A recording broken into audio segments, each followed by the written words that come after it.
Living in Burbank, you know temperatures can soar during the summer months, and a malfunctioning air conditioner can quickly turn into a cooling crisis.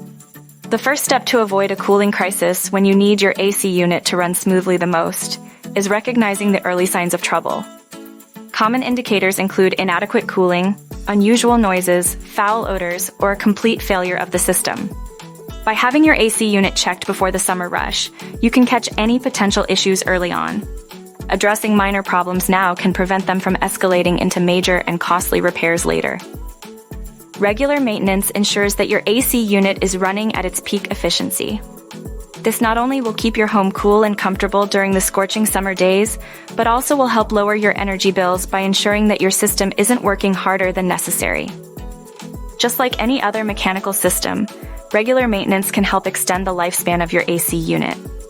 By keeping all components clean and properly lubricated, you reduce the wear and tear on your system, helping it last longer and saving you money on premature replacements.